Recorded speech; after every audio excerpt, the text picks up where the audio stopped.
Alright, I got the car in, take the wheel off, do an axle seal, remove, you'll see.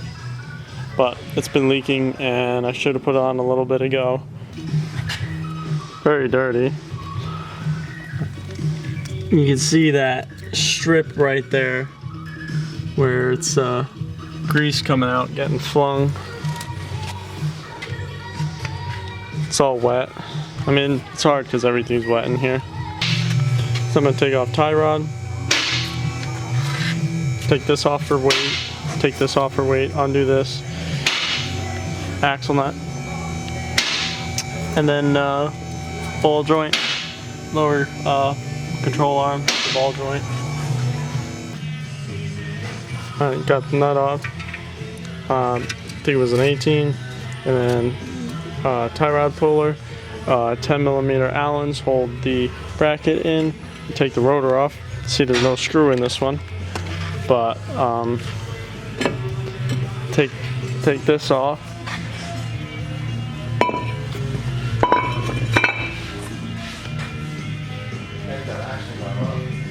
Yeah, take the axle nut off, whatever size that is. This is such a pain in the ass because you gotta open it and wrench it. Freaking, first you gotta hit this and pry it down so you can get it out. Okay, it's all apart. Now I'm gonna drain the fluid. I probably should have done that first. First I should have taken the plug out, the fill plug, and see if I can fill. Because if you can't get that out, then you can't fill it when you're all done. But take the axle out and drain it, and then put the new seal in. There it is, my axle.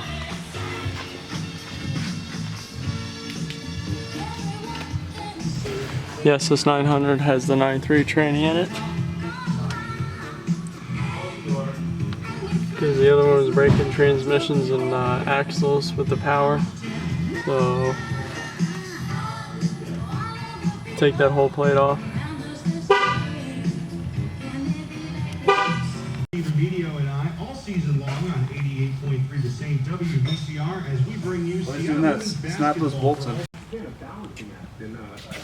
But you know, people tend to assume Kaminsky is going to do the right thing. I realized I never edited this video, and let alone I didn't really close it up very well, and I'm trying my best to try and wrap up all the videos, but this video just kind of got pushed down by a bunch of other videos and files on my computer, so I don't know how much fluid to put in.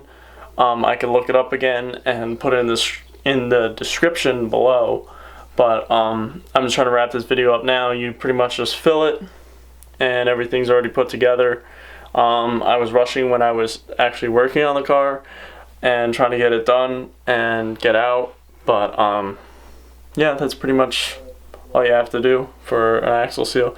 It's the same on the other side, it's just a little bit more work because the axles are a little further, longer, whatever. It's not that bad though. Peace out.